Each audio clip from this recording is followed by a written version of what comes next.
India में ban होने के बाद पबजी कॉर्पोरेशन ने इंडियन मार्केट में खुद को चाइनीज कंपनी टेंसेंट गेम से अलग कर लिया था। ये इसलिए किया गया था ताकि पबजी मोबाइल का जो चाइनीज कनेक्शन है वो खत्म हो जाए और इंडिया में इसके अनबैन होने के चांसेस बढ़ जाए। उसके बाद ये खबर आई थी कि टेंसेंट को टाटा बाय बाय कहने के बाद पबजी कॉर्पोरेशन किसी इंडियन कंपनी के साथ पार्टनरशिप करना चाहती है जो इंडिया में पबजी मोबाइल के डिस्ट्रीब्यूशन का काम कर सके।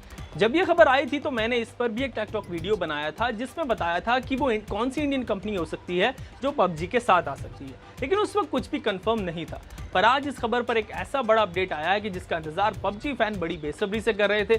जी हाँ, according to a report PUBG corporation और रिलायंस जियो के बीच साथ में काम करने को लेकर बातचीत शुरू हो गई है और इसके बाद पबजी की इंडिया में वापसी आसान हो सकती है। वैसे पबजी आखिर गया ही कहाँ है, सभी तो अभी भी पबजी खेल पा रहे हैं। तो आज के इस टेक टॉक वीडियो में मैं आपको बताऊंगा कि पबजी कॉर्पोरेशन और रिलायंस जियो के बीच क्या डील हो रही है, क्या बातचीत हो रही है और साथ ही जानेंगे कि पबजी फैंस का इंतजार कब खत्म होगा।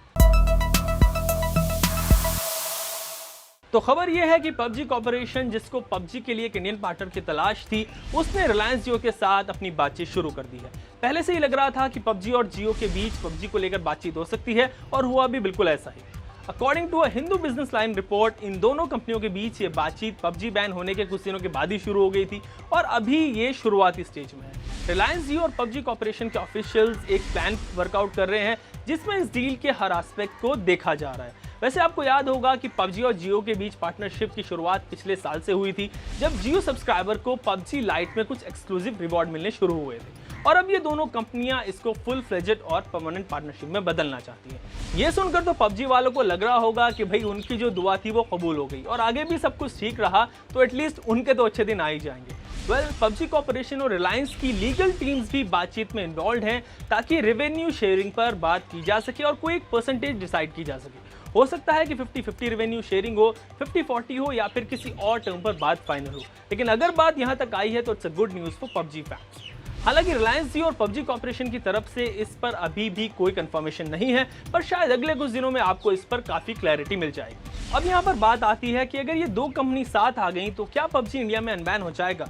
आप जानते ही हैं कि पबजी कॉर्पोरेशन ने इंडिया में टेंसेंट को अपने बिजनेस से अलग कर दिया है, तो जो चाइनीज टैग लगा हुआ था इस कंपनी पर पबजी मोबाइल पर वो तो हट गया है और ऐसे में अगर इंडियन फर्म के साथ पबजी इंडिया में काम करता है तो ऑफ कोर्स इसके अनबैन होने के चांसेस काफी ज्यादा बढ़ जाएंगे।